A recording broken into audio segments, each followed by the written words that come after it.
The figures speak for themselves. Today, China is the second largest consumer of oil, just behind the United States. China's growth rate is one of the highest on Earth. China's energy needs have increased sevenfold, and its reserves are dwindling.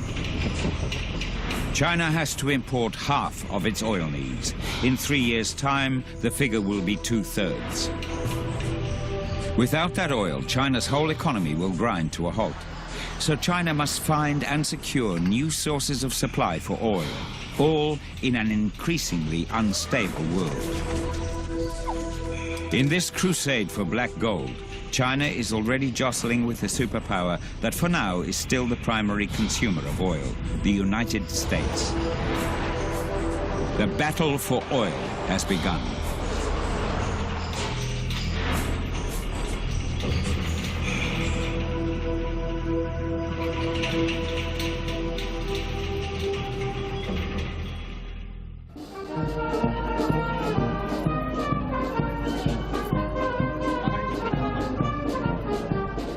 Beijing, April 2007, the 8th International Oil Technology Expo. It brings together all the major companies in the field. There are 30,000 visitors representing 42 countries. The companies at the expo offer everything from offshore drilling equipment to pipelines and the latest generation of supertankers.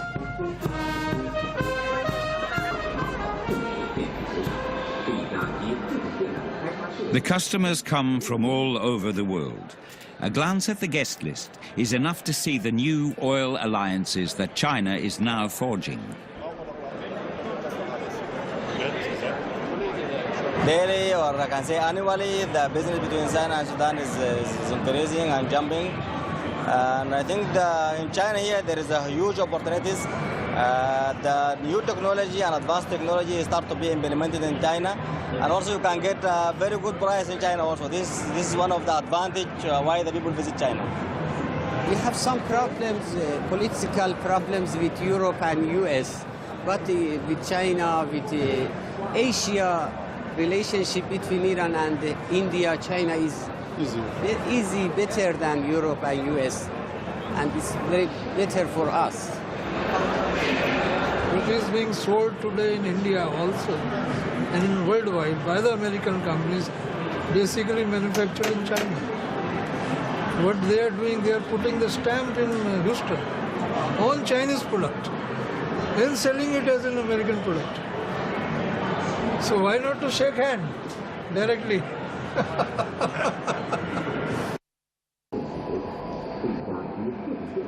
Zhao Ziming is the organizer of the expo. A former oil executive, he now heads the Equipment Manufacturers Chamber of Commerce. 每年4月份，我们这个展览会，应该说规模越来越大，参加的国外的企业也越来越多。应该说这样，随着我们国家经济高速的发展，是吧？那么估计这下一个5年，我认为这个经济还是会处在这种8%左右的这样的增长速度，是吧？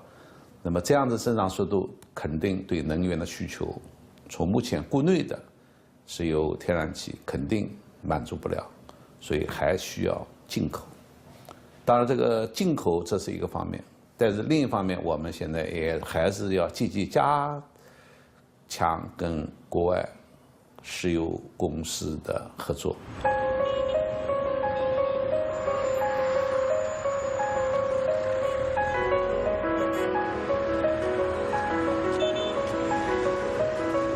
The new face of Beijing represents the profound economic transformation that China has undergone.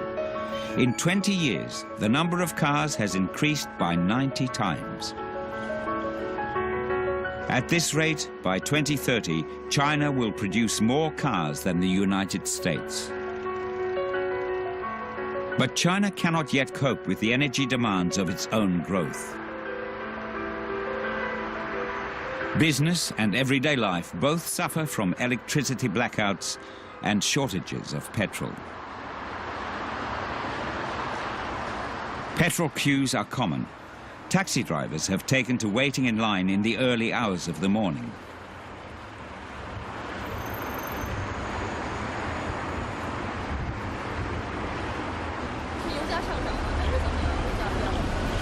油价上涨了一点点，也不算太高吧。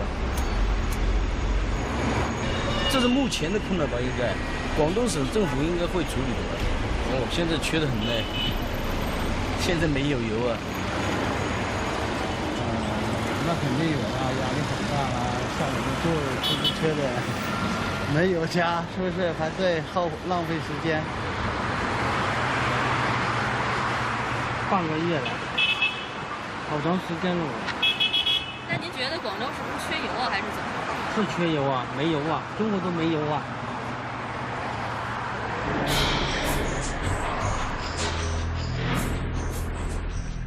In the late 80s, 3 major oil companies, in effect an arm of the state, were set up to give China the financial clout to compete in the international oil market.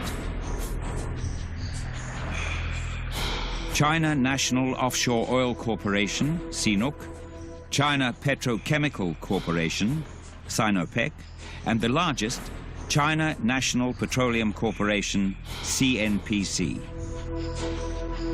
They employ tens of thousands of people all over the world and hundreds of traders in London, Singapore and New York to buy the astronomical quantities of oil that China needs. Forced to find external sources of supply, China has launched a global campaign. It's interested in every country that has oil, but above all, in Africa.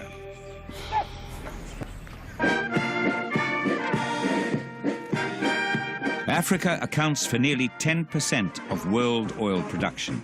Even more important, the most recent oil finds were made in Africa. China is one of the latecomers to Africa, so President Hu Jintao himself travels the continent in search of new contracts. He brings with him what it takes to tempt African leaders.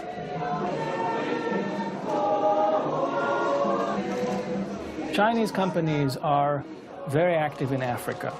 I mean, they would come to a place like an African country and say, okay, in addition to the oil deal, we're also going to build a telecommunication system. We're also going to build you a railway system or a new port. We're going to throw in the money. Now, this is something that a company like Total or BP cannot do. So the reality is that the companies that are multinational companies, that are transparent, that are companies that abide by the law, find themselves playing against a very different animal, against companies that play according to a very different set of rules. And as a result, they lose almost every deal.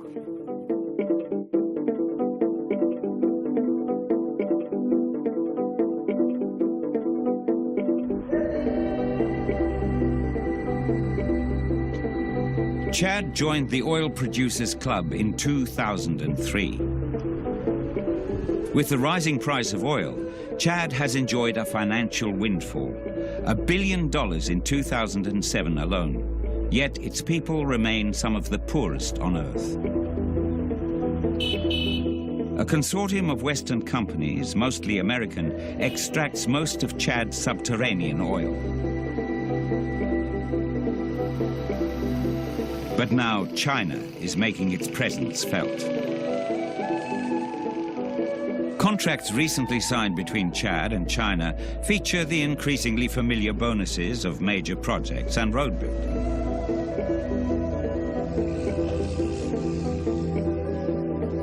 But China offers another advantage that its Western competitors cannot match, an absolute guarantee of non-interference in politics. The aid the West offers through the World Bank is tied to certain requirements, including respect for transparency and democracy, or the use of oil revenue to alleviate poverty. But China operates differently. Loans and infrastructure projects come without trade-offs and at highly competitive rates. les Chinois ont une coopération qu'ils appellent gagnant-gagnant, c'est-à-dire réciproquement avantageuse, sans conditionnalité dans le respect de la souveraineté des États. Quant aux pays occidentaux, évidemment, elle est liée à des conditionnalités politiques ou aussi de bonne gouvernance politique. Et je ne veux pas dire que nous ne sommes pas attachés à une bonne gouvernance dans notre pays, à une démocratisation de notre société, mais ce qui est malsain dans la coopération avec les pays occidentaux, c'est que les conditionnalités politiques sont parfois, on en fait un usage un peu abusif, un moyen de pression sur les États, plutôt qu'un moyen de consolidation sincère, d'amélioration de la situation des pays. Up until recently in the firm grip of the West, a large part of Chad's oil will now be flowing to China. For the past year, China National Petroleum Corporation has been prospecting on a large scale in the south and west of Chad. Meanwhile, non-government organizations have formed GRAMP, the Group for Alternative Research and Monitoring of Petroleum, to ensure that local people benefit from the promised oil revenues. GRAMP's leaders met the Chinese prospectors. Pour le cas des Chinois, le discours est très clair. Ils disent, nous venons dans les pays africains, j'entends, pour pouvoir investir, nous ne nous mêlons pas de la politique intérieure, nous intervenons dans des États souverains.